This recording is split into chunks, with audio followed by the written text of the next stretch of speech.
Buenos días, ¿qué tal? Estamos con otra conversación de la historia desde Extramuros con Diego Andrés Díaz. Y hoy vamos a tratar de cerrar el capítulo del periodo 1807-1810. En otro momento le vamos a dedicar un capítulo a Mayo, en Buenos Aires, a todo lo que pasa en el inicio generalmente más aceptado como el inicio explícito, digamos, del proceso independentista. Pero en este caso estamos cubriendo un periodo poco estudiado, que es el periodo justo anterior a ese, en donde se preparan las condiciones para que pase eso. Y hay muchas cosas que pasan en ese periodo que pueden contribuir a explicar lo que pasó después, tanto en términos de cómo se organizó la política del proceso independentista, como también explicar por qué Montevideo y Buenos Aires agudizaron, incrementaron su separación, su extrañamiento en ese periodo, en este periodo que estamos mirando, y que eso tuvo consecuencias, ¿verdad?, a largo plazo en el resultado final, en donde el virreinato se desmembra y el centralismo de Buenos Aires, que es lo que comanda, digamos, toda esta situación desde el principio, termina contribuyendo, yo pienso, a alejar a la provincia oriental, lo mismo que contribuyó ya desde el principio a alejar a Asunción y al Alto Perú. Bueno, vamos a comenzar en septiembre de 1807, cuando ya han sido desalojados los ingleses del Río de la Plata, los británicos, y una de las primeras medidas de Liniers, está operando como virrey, ha pedido un poco en posición del pueblo porteño, que rechaza, ¿verdad?, a Sobremonte por su conducta durante las invasiones, al virrey oficial. Liniers y la audiencia en Buenos Aires nombran a Francisco Javier de Lío como gobernador interino, hasta que el rey pudiera refrendar esa designación, de Montevideo, ¿verdad? O sea, lo envían como gobernador de Montevideo.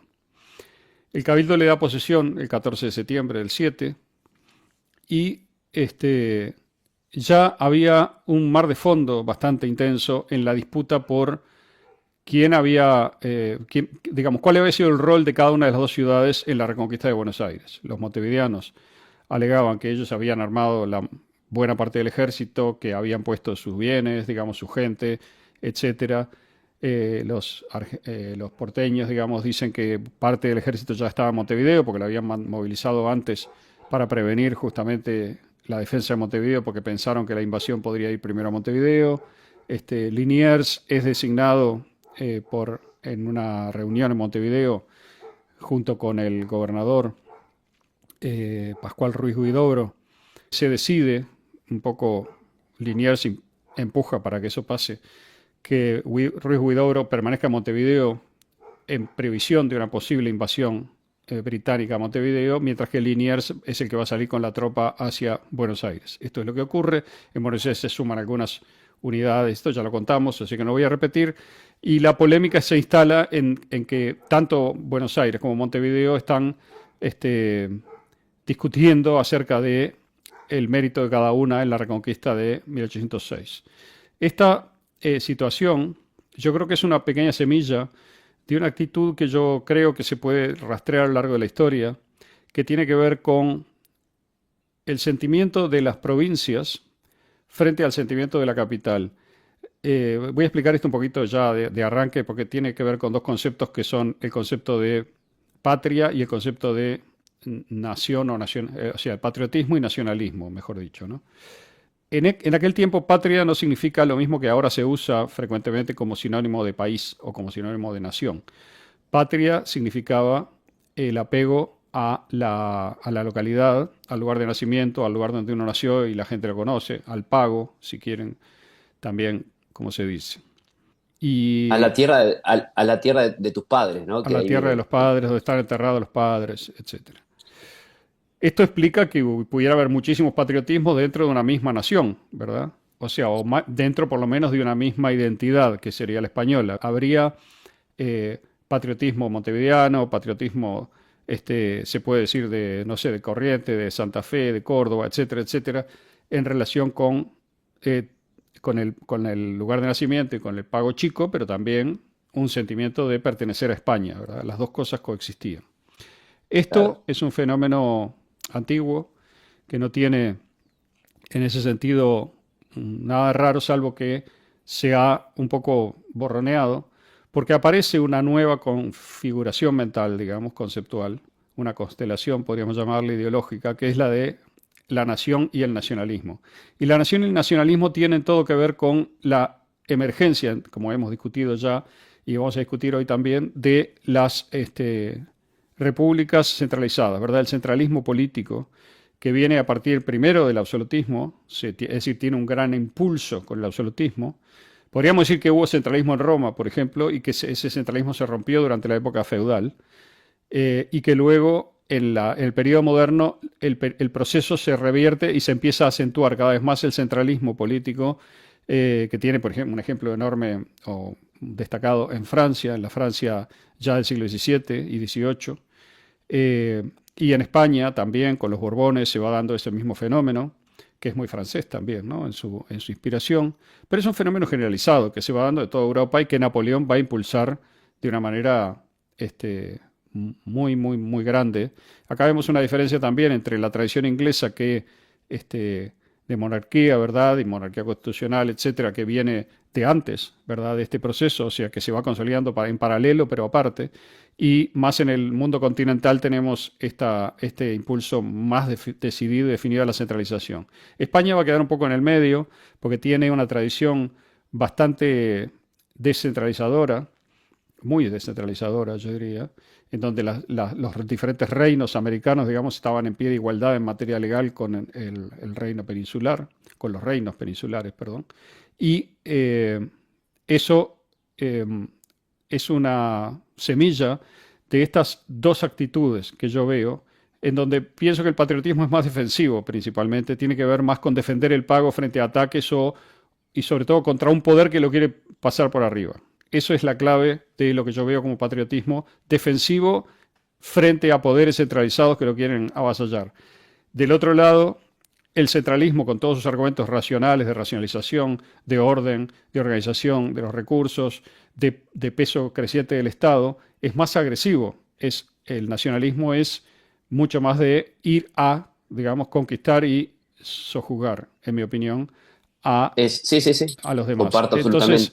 Entonces ahí tenemos que muchas veces cuando se habla del orden federal no se entiende bien por qué es tan importante la distinción. Yo creo que estamos bebiendo de un antecedente anterior que tiene que ver con esta idea y con la idea de los fueros, ¿verdad? Que es una idea muy hispánica y creo que puedo leer un breve antecedente que es importante, ¿no? En 1387, fíjense, estamos en el siglo XIV, ¿verdad? En pleno larguísimo proceso de reconquista, o sea, de reconquista de la península, en la época de Juan I, las Cortes de Briviesca habían consagrado este principio que dice así, dice, muchas veces, por importunidad de los que nos piden libramientos, damos algunas cartas contra derecho, es decir, damos algunas órdenes o emitimos algunos permisos, lo que sea, que van contra el derecho. Porque nuestra voluntad es que la justicia florezca y las cosas que contra ella pudiesen venir no hayan poderla contrariar, establecemos que si en nuestras cartas mandáremos alguna cosa que sea contra ley, fuero o derecho, que tal carta sea obedecida e non cumplida. Decía ya en el siglo XIV, ¿verdad? Esta resolución de las Cortes de Briviesca en España. Esto significa, traducido a lo más sintético, que esa voluntad del rey, contrariamente a lo que generalmente se piensa que es una especie de úcase, digamos, que no tiene ninguna posibilidad de que el pueblo está oprimido, digamos, por el poder central del rey, es el mismo poder real el que anticipa el derecho que tiene el pueblo de obedecer, pero no cumplir. Si una localidad, por ejemplo, ve que determinada orden que se emite desde el centro es ofensiva respecto de sus fueros, por ejemplo, ¿no? De sus derechos Claro. adquiridos, de su tradición. Sí, Diego. Sí, sí, es tal cual, porque aparte va a ser parte del derecho histórico y político hispánico, los fueros. Es decir, que en el fondo se transforman en una institución política a partir de su tradición, ¿no? De su tradición de vigencia, ¿no? Los fueros eran estatutos locales, eh, textos legales en general que compilaban leyes y costumbres propias del lugar y que daban exenciones, privilegios, y que eran flexibles y que fueron evolucionando. Eso también me parece importante porque hay todo un proceso histórico de la condición foral de la unidad política de España, en el caso específico, con los fueros, y también de buena parte un poco lo que vos decías con respecto al patriotismo, ¿no? La idea de patria, que es antiquísima, y de la tierra donde uno está, es un proceso es un proceso que va de la periferia al centro, ¿se entiende? Es decir, la patria es la tierra donde uno estaba, después la zona, el ambiente cultural que me rodea, y por último está ya a lo lejos una idea vaga y difusa del reino y el poder político. La idea de patria como poder político, bien, eso viene después. Entonces, sí, los fueros y la tradición hispánica de descentralización, que en última instancia representa esto, es muy antigua, ¿no? Muy antigua con respecto a los eventos que estamos describiendo. Entonces, Claro, también juega, opera en ese claro. sentido. Y yo creo que eso, dado que tenemos una mirada, como siempre digo, por el ojo de la cerradura, es decir, primero, en el caso nuestro, desde Uruguay, desde la banda oriental de Montevideo, luego ya no entendemos bien lo que pasa en Buenos Aires porque no se nos enseña, luego mucho menos entendemos lo que pasa en Río de Janeiro, lo que pasa en Portugal, lo que pasa en Europa, ¿no? Entonces, esa, digamos, una parte importante de estas conversaciones es tratar de limpiar un poco esa mirada y construir otra totalmente distinta que también sea menos anacrónica en el sentido de prestar atención a, a la historia conceptual, vamos a decirle así, y rastrear un poco qué significaban las palabras también en cierto momento y por qué se usaban de determinada manera, porque eso nos explica cuál era el espíritu que estaba detrás de las acciones que se toman.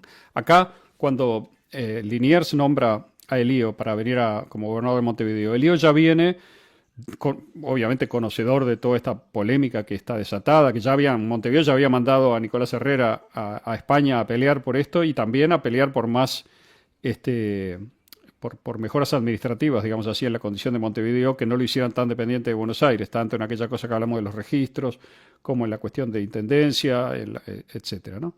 Entonces, el lío hace un poco de política cuando llega a Montevideo, se pone un poco del lado, digamos, o adopta un poco la postura que era dominante o que ya se veía dominante en Montevideo, no solamente en relación con la cuestión de quién tuvo mérito en la reconquista, sino con la cuestión más importante, cuáles son los intereses de Montevideo en relación con los de Buenos Aires y también en relación a cómo hay que reaccionar frente a la situación en España, que por entonces, digamos, todavía no hay ninguna situación catastrófica, está el problema de Carlos IV, del deterioro de su gobierno, pero todavía falta para que se produzcan las abdicaciones y demás, ¿no?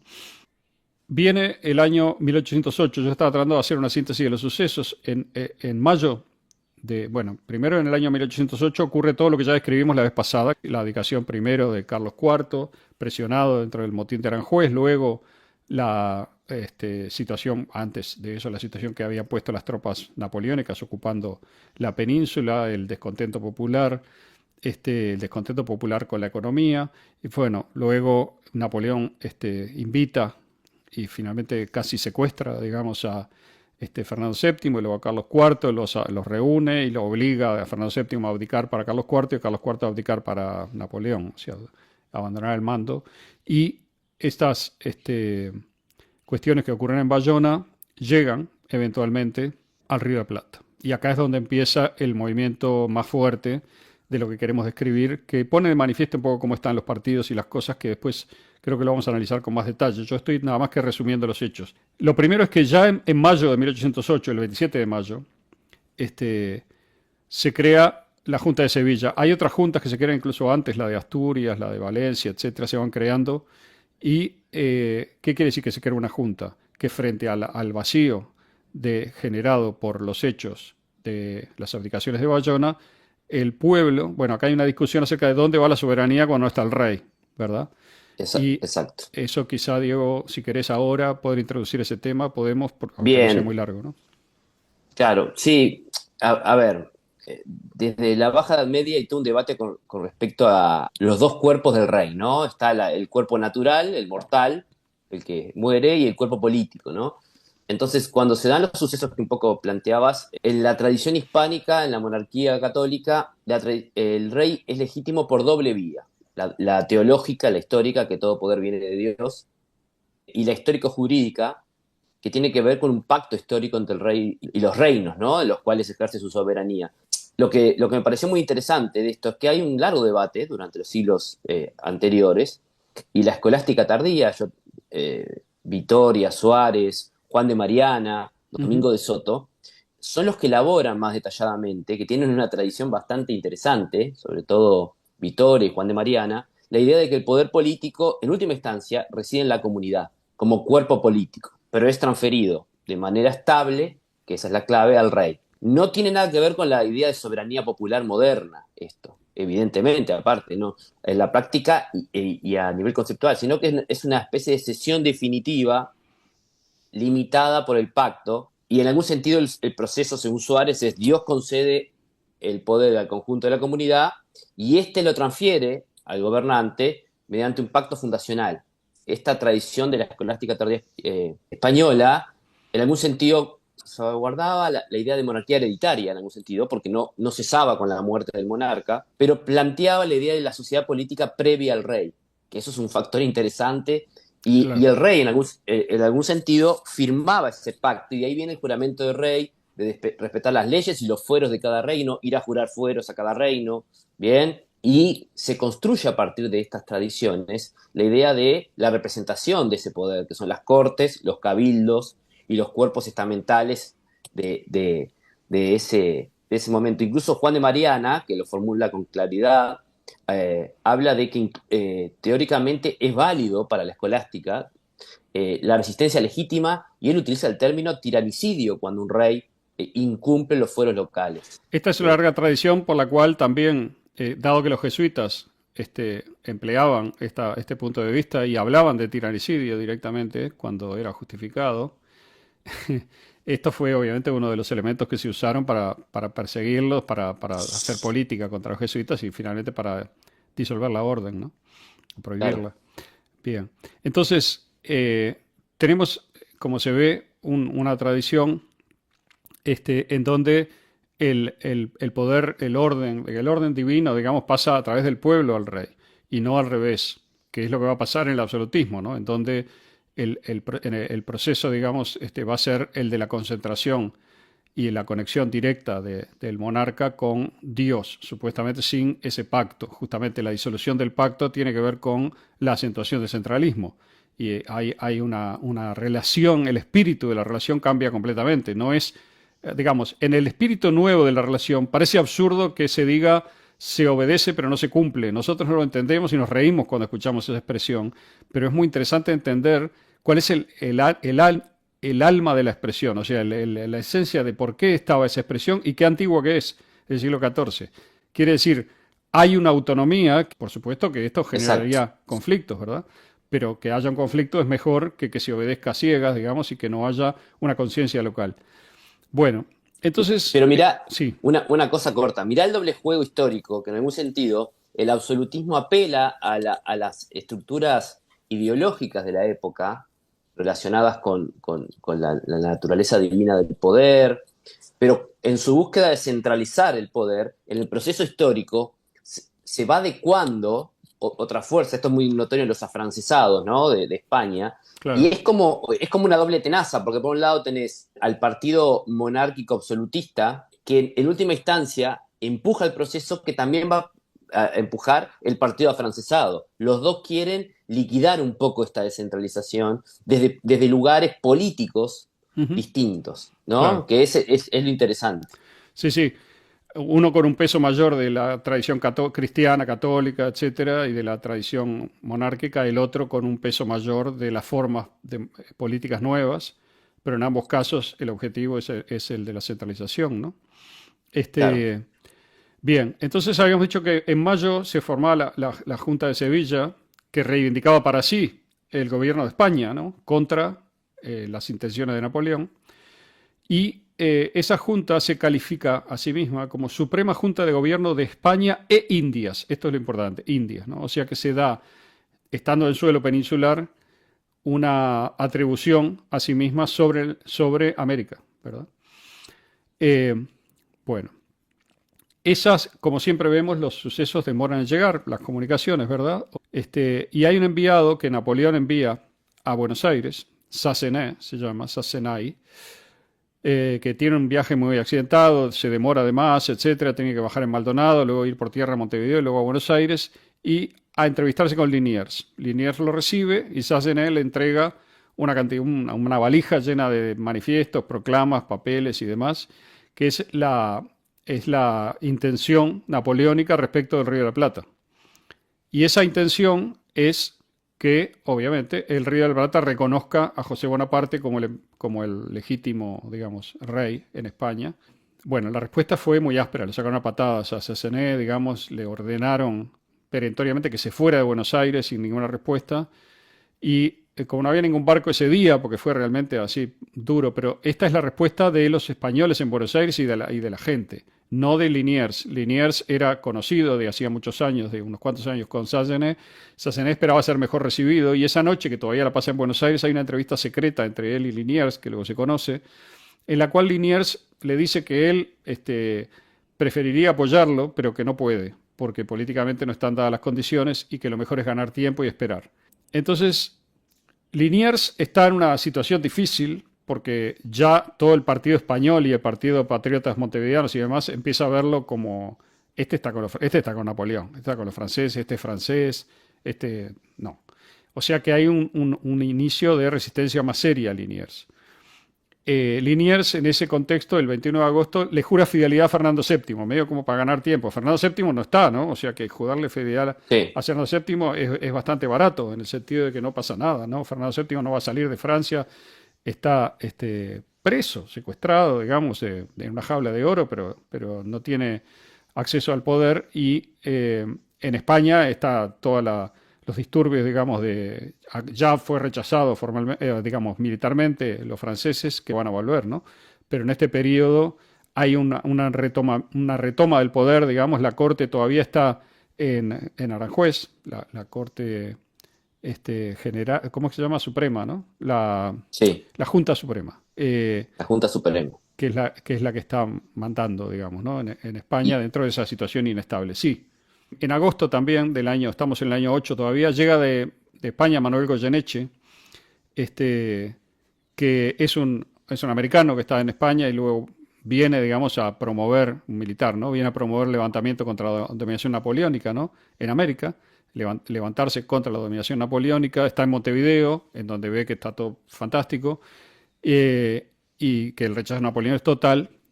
En Buenos Aires el pueblo está igual también en esa tesitura, ¿no? Y entonces empieza a surgir entre el partido más español de Buenos Aires la idea de poner a Liniers, ¿no? De sacarlo. Y acá hay un conflicto entre americanos y españoles en Buenos Aires. Generalmente se lee así, se podría profundizar esto un poco más. Álzaga, que es un comerciante español muy importante, líder político también de esta visión, viaja a Montevideo para promover el asunto de Montevideo, ver si tiene apoyo, etcétera. Y en ese momento yo dije que Sassenet había llegado en septiembre, en agosto se conocen las noticias de lo que pasó en mayo, en septiembre llega Sassenet y se corre o se profundiza la idea de que Liniers está arreglado con los franceses, con Napoleón. Con lo cual, ese movimiento es visto desde Buenos Aires y Liniers destituye el lío y nombra a Juan Ángel Michelena, otro funcionario, para que venga a ocupar su lugar como gobernador de Montevideo. Esto es resistido en Montevideo, es decir, se da la primera situación de abierta insubordinación de Montevideo contra el poder del virrey Liniers en este caso. Hay un consejo entre la gente importante, un cabildo abierto, digamos, entre la gente de peso en la ciudad, en donde interviene mucha gente que luego va a hacer carrera política en Río de la Plata, en Montevideo en particular, y el lío se apoya en ese cabildo para desconocer la orden de Liniers y dice justamente, se obedece pero no se cumple, ¿no? O sea que está dando el ejemplo de cómo funcionaba esa cuestión del derecho de las localidades a oponerse al poder central. un dato, las élites letradas de América conocían la tradición escolástica, el derecho castellano, la recopilación de Indias, las siete partidas, los Por debates supuesto. sobre pactos, fueros y representación. No era extraño para ellos, lo conocían abiertamente, ¿no? Es decir, Exacto. Acá surge una parte aguas historiográfico también.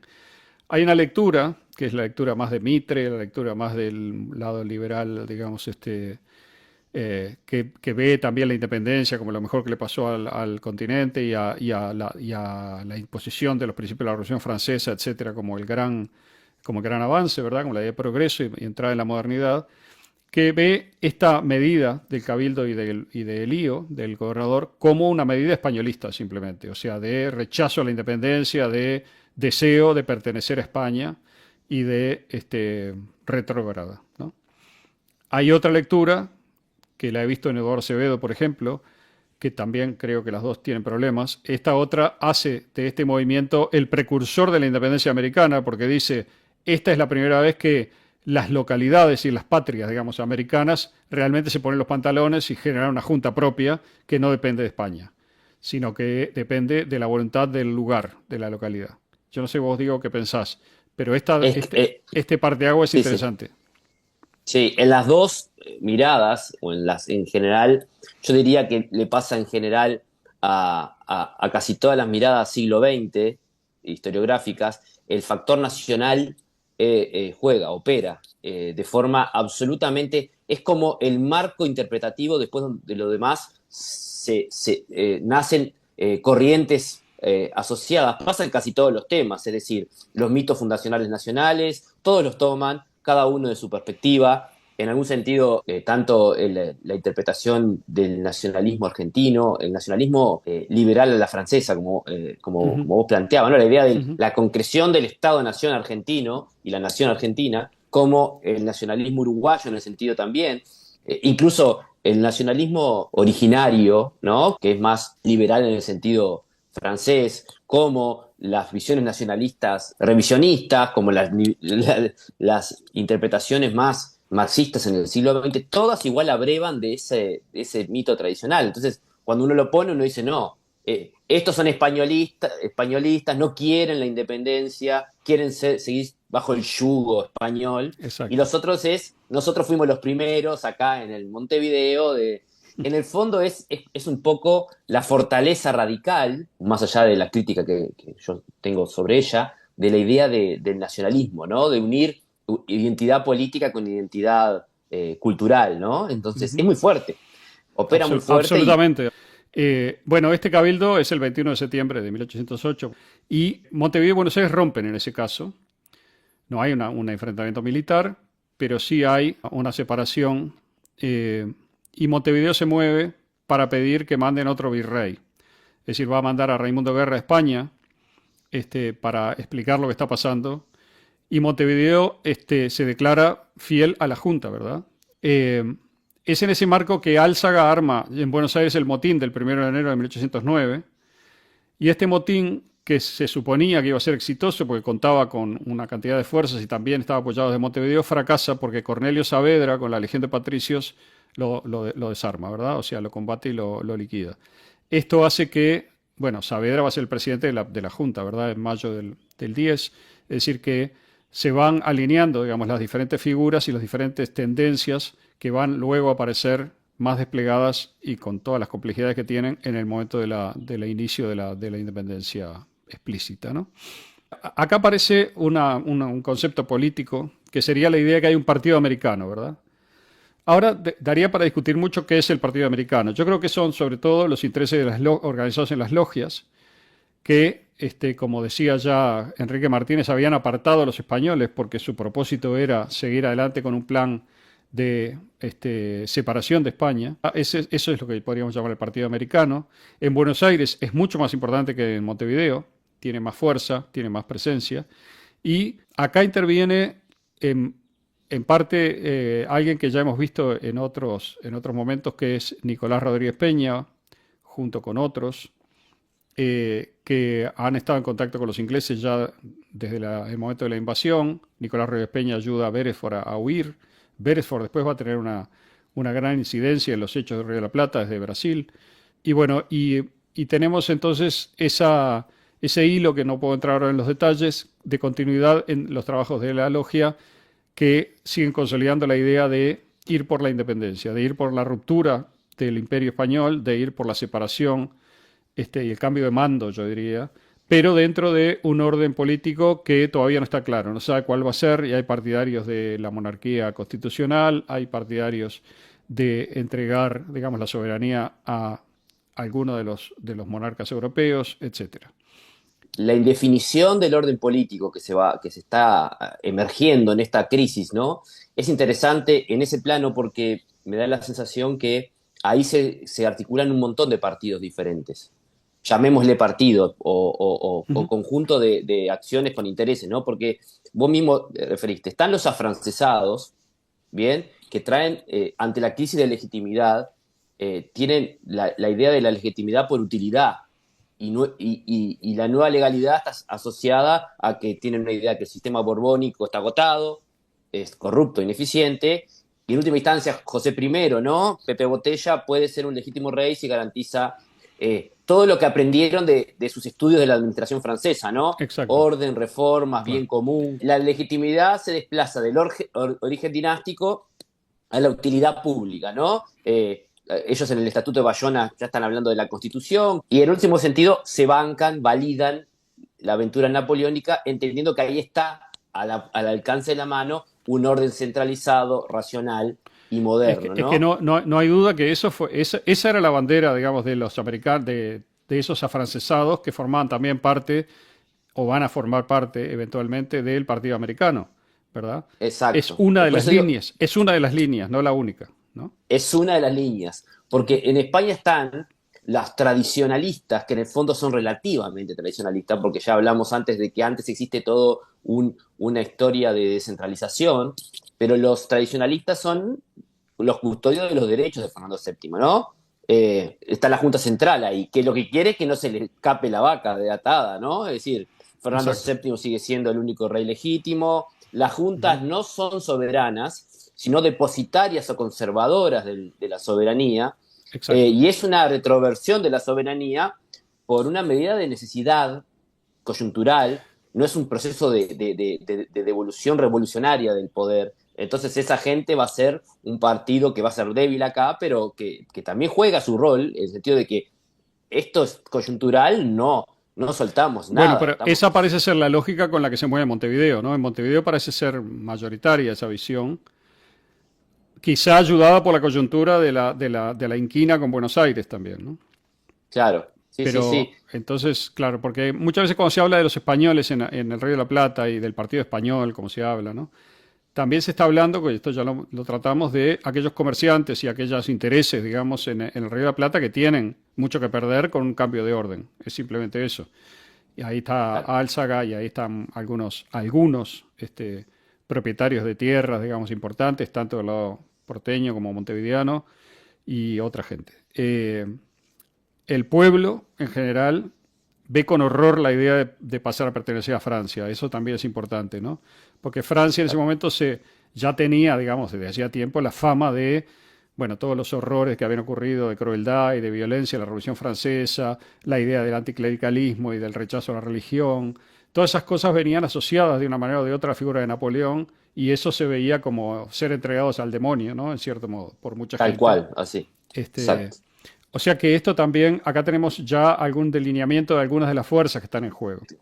Es decir, voy a dar un paso adelante para no irme muy lejos, es decir, y después va a aparecer todo el tema de la Corte de Cádiz en el 10, ¿no? Es decir, que plantea otra interpretación, que hace como un partido dentro del otro partido, donde la Corte de Cádiz es interesante porque mezcla elementos tradicionales con el lenguaje nuevo, ¿no? Acá está el factor de estas nuevas corrientes, cómo van llegando y cómo se van interpretando diferente, ¿no?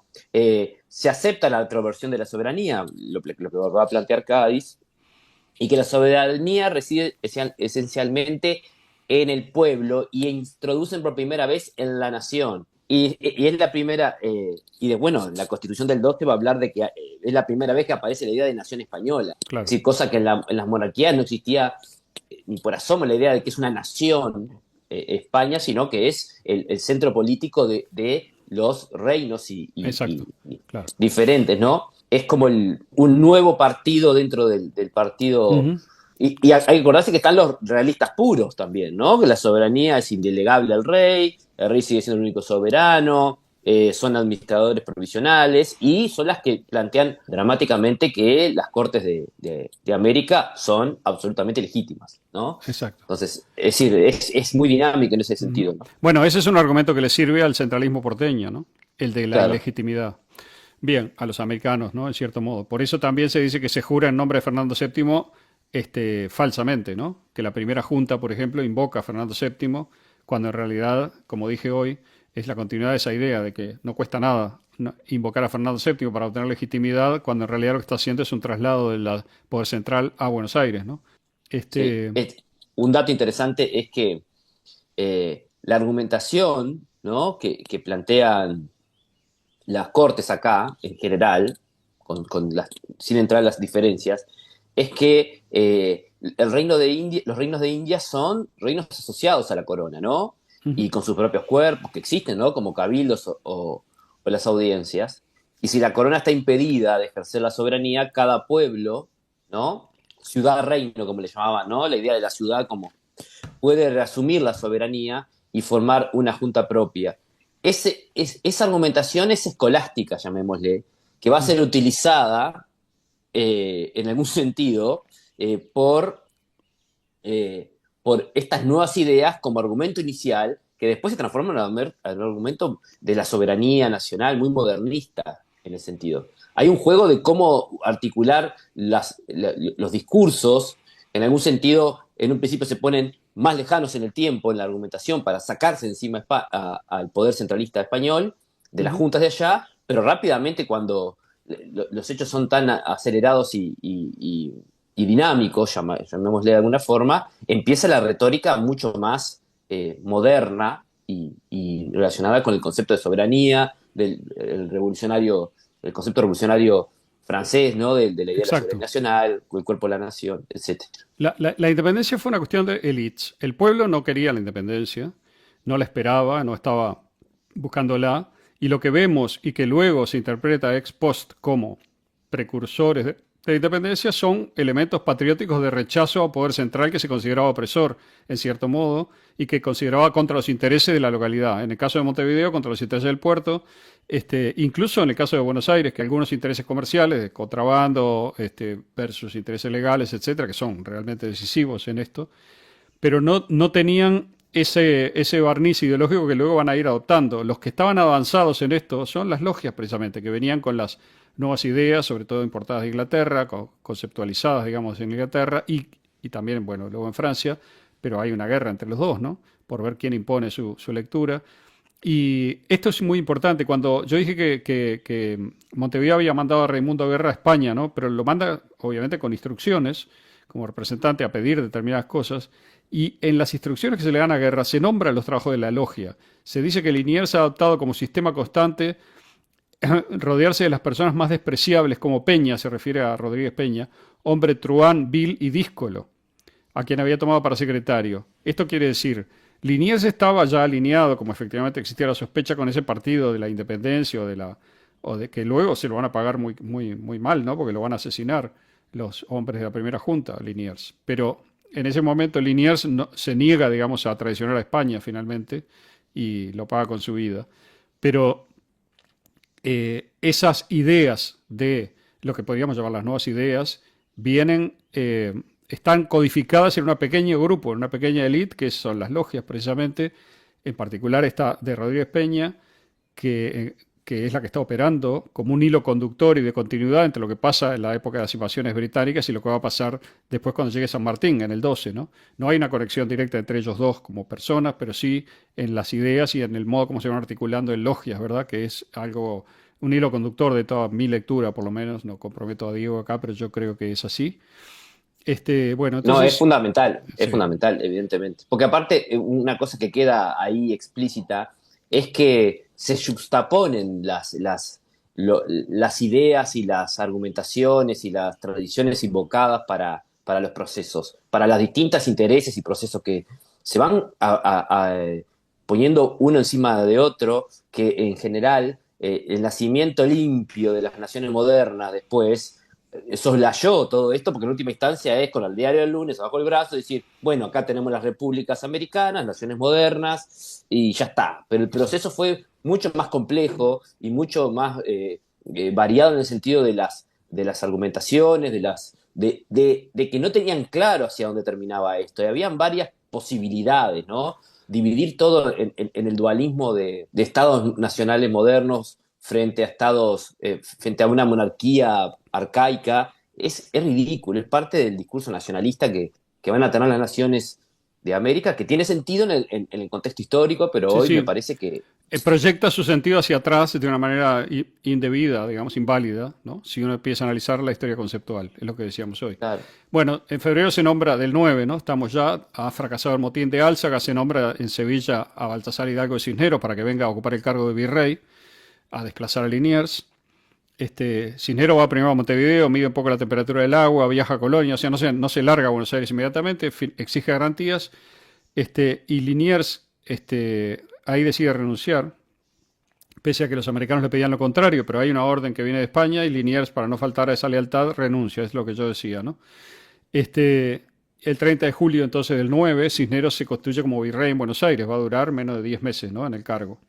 Los españoles entonces, acá tenemos una cuestión que la mencioné al pasar, no sé si la mencioné, si no, si la mencioné, este, lo hago muy sintéticamente, que es, existe la Junta Central Suprema Gubernativa del Reino desde el 25 de septiembre del 8, que está en Aranjuez, como decía, y que va a ser trasladada a Sevilla en diciembre del 8, ¿no?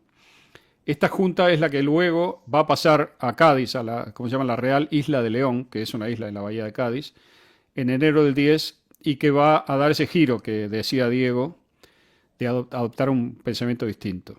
¿Cuál es la crítica que se le hace al pronunciamiento de Montevideo y la lealtad a la Junta Suprema?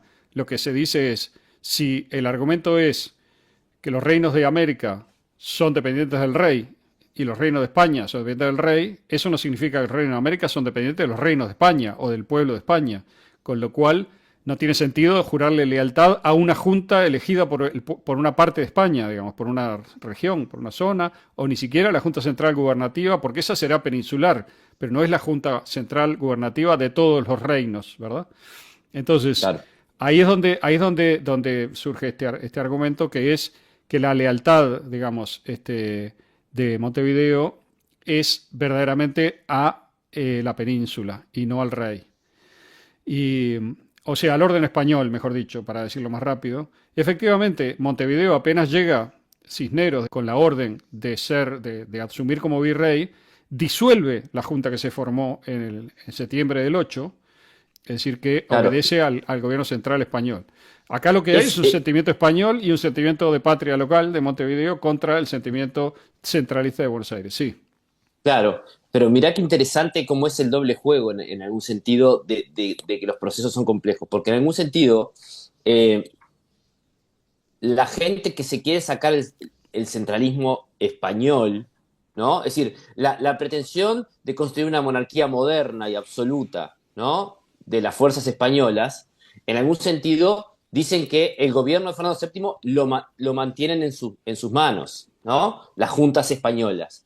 Y los de acá invocan al pasado, es decir, invocan, no, si el rey no está, las juntas no nos gobiernan desde allá, para ir hacia el futuro, llamémosle, que es la concreción de estados soberanos modernos. ¿Se entiende? Es decir, ese es un poco el doble juego, es decir, apelan a Fernando VII para liquidar, porque hay como, ¿se entiende? Hay tres como discursos. Está el discurso de las viejas tradiciones descentralizada de la monarquía española, está el discurso de la monarquía borbónica nueva, de monarquía absoluta centralizada, ¿no? ujú, Afrancesada, y está esta nueva tradición republicana que ni se ve todavía, ahí va. pero que para operar políticamente eh, refiere a la tradición antigua, ¿no? Cuando, es decir, las juntas acá se legitiman con una fórmula ambigua, ¿no? Es decir, proclaman fidelidad a Fernando VII, pero cuando hacen ese acto de proclama de fidelidad no es un acto inocente. Lo que están diciendo es que es la fidelidad hacia Fernando VII y en su ausencia el gobierno efectivo vuelve a el pueblo, llamémosle. No hay un intermediario entre ellos como son las cortes en España.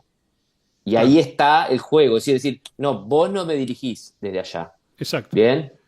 Pero apelan a las viejas tradiciones descentralizadoras para actuar políticamente. Me parece una cosa interesante Ujú. de señalar Bueno, en ese y sentido. acá tenemos una complicación extra que es extremadamente importante porque va a tener también sus consecuencias, pero sobre todo es importante porque muestra el juego más de fondo, que es el juego, como siempre, de Inglaterra y en este caso en contacto con Portugal. Porque ¿cuál es el problema?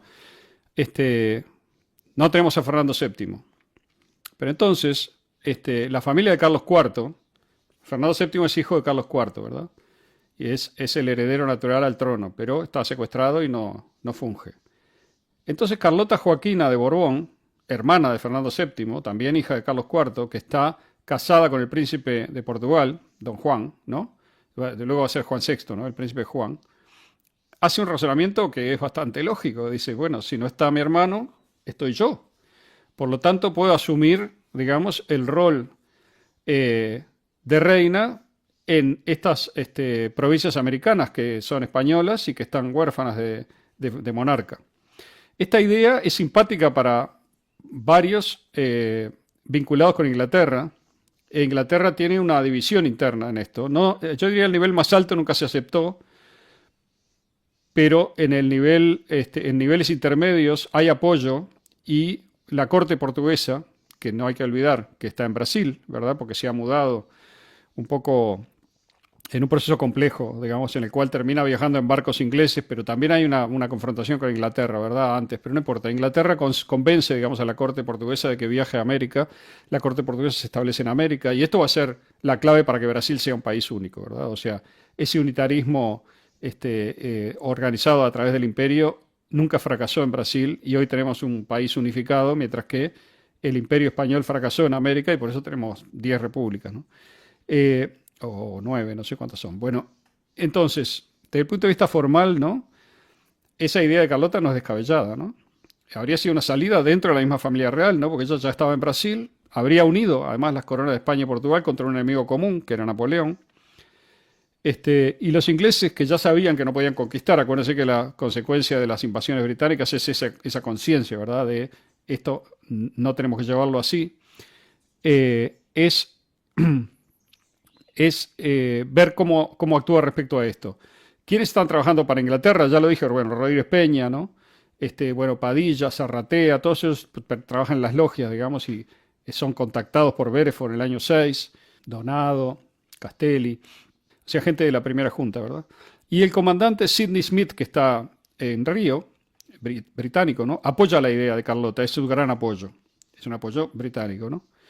Pero está Lord Que no Stranford. es, Pero está Lord que Stranford, no es sí. descabellada, ¿no? No, Que no es no, descabellada en la tradición política de las dos cabezas de la monarquía, es decir, los dos cuerpos del rey, ¿no? La idea de que la dignidad real no cesa ni con la muerte, de ahí viene el término el rey ha muerto, viva el rey, ¿no? Es decir, exacto. la dignidad real no frena, esto es medieval, ¿no? Es decir, ni Ujú. cuando muere, es decir, se continúa en el heredero o en el que esté, y en este caso tenía ahí un argumento bastante sólido. La iniciativa de Carlota Joaquina es bastante bien vista en Montevideo por un poco de gente. En Buenos Aires es trabajada también. ¿Y qué pasa? Los ingleses saben, o sea, tienen sus miras, digamos, claras respecto del Atlántico y de ninguna manera quieren consolidar el poder español peninsular en América. Lo que haría esta solución sería consolidar ese poder. Es más, lo haría mucho más poderoso, porque tendrías, como dije recién, una unidad mayor entre Portugal y España que va totalmente contra los intereses de Inglaterra, ¿no? Entonces, Carlota escribe un manifiesto para presentarse con él en Buenos Aires y lo somete a consejo, ¿no? En donde está Smith, está el ministro de Juan, que es se llama el conde de Galveas, que es, o Galvias, que es el ministro de quien va a ser de quien es el príncipe regente. Está Lord Stranford y está Don Juan, el propio Don Juan. Entonces, tanto Galvias como Smith apoyan el memorándum, pero inesperadamente Stranford dice no, con lo cual da vuelta a Juan, que le quita apoyo a su propia esposa, digamos, que hasta ese momento la había apoyado completamente, con lo cual fracasa un poco en ese momento el plan, ¿no? Y de ahí en adelante se va a seguir hablando de él. De hecho, en Montevideo llega una misiva de Carlota diciendo, bueno, proponiendo el plan y diciendo que va a visitar Montevideo porque quiere conocer a la gente, un poco y entrar en contacto. Y Montevideo le responde de una manera, yo creo, bastante prudente, que le agradece muchísimo, que la idea no es mala, pero que mejor no venga, porque si viniera, vendría acompañada, digamos, vendría obviamente con una comitiva militar, ¿no? Entrarían tropas, digamos, portuguesas en Montevideo y eso no era conveniente. Y bueno, eh, Claro, la idea, sí, es decir, la idea británica, que no es, que era, que fue la idea francesa y española en un plano, ¿no? De buena parte del siglo XVIII y ahora el XIX se manifestaba la idea de que la competencia interimperial supone socavar políticamente y con acciones casi siempre eh, de diplomacia en sus distintos ámbitos el poder imperial del otro, ¿no? Porque esto es, es, es un poco lo que se vio en la Guerra de los Siete Años que hablamos en el primer encuentro, ¿no? La idea de que la mejor forma de complicar la vida al imperio que me compite es alborotarle y dividirlo, ¿no? Alborotarlo y dividirlo, es un ahí poco está, el esquema. exacto. Y bueno, y hay, sintéticamente, porque tenemos que terminar ya por hoy, pero lo que pasa luego de que Cisneros se constituye en Buenos Aires es que hay, a semejanza un poco de la Junta de Montevideo, aunque también se puede decir que en contrario a la Junta de Montevideo, en varios lados, en La Paz, por ejemplo, porque lo que pasa es que también hay una convocatoria de diputados que hace la Junta de Sevilla y hay ciudades en América, Quito o Charcas, por ejemplo, que se sienten disminuidas porque no se les da una representación y, y surge también un sentimiento, eso contribuye al sentimiento americano anti-junta, digamos, ¿no? Esto es un matiz que es importante. En La Paz se construye una junta que proclama lealtad a Fernando VII y que es disuelta de la manera más cruel por Goyeneche y su ejército, aquel Goyeneche que había llegado a Montevideo en agosto del 8, que pasa a La Paz y bueno, aplasta todo y no solamente eso, sino que pasa por las armas a un montón de gente, hay degollamientos, es espantoso. La violencia esa llega a conocimiento del Río de la Plata, obviamente, y es, junto a otras situaciones, uno de los argumentos que va a esgrimir la gente de Mayo para avanzar, los americanos, digamos, en Mayo para avanzar ya no con Carlota Joaquina, sino con la idea de instalar una junta que se jura fiel a Fernando VII, igual que la de La Paz, pero que eso significa rechazo del poder real en España. Eso es lo que significa, ¿no? El poder real en Claro, España es la junta, en este caso ya se va a haber mudado a Cádiz. Se muda a Cádiz por fuerza, ¿verdad? Porque Napoleón reconquista con su gran armée el poder, impone a José Bonaparte y es una resistencia que se hace desde Cádiz que va a durar un tiempo y va a haber unas negociaciones también, pero bueno, todo esto nos llevaría muy lejos, ¿no? Con lo cual claro. está seteado, digamos, el escenario para lo que veremos, no sé si la próxima vez o en adelante, que es la Revolución de Mayo, ¿no? Sí, sí, sí, sí. Hay un montón de factores que son muy interesantes para ver en breve ese tema. Bien, muy bien, bueno, entonces por hoy les agradecemos, les recordamos que si quieren, si les interesa el trabajo, digamos, se suscriban y que comenten también, porque las dos cosas ayudan a promover estas conversaciones para que lleguen a más gente. Y también que entren a Extramuros, extramurosrevista.com, en donde además si quieren apoyarnos por una muy módica suma mensual, pueden hacerlo. Ahí tienen una ventanita, una faja roja en donde si tocan van a ver las formas que hay de apoyarnos. Bueno, gracias a todos. Nos vemos la próxima vez. Diego. Bueno, gracias y nos vemos en la próxima.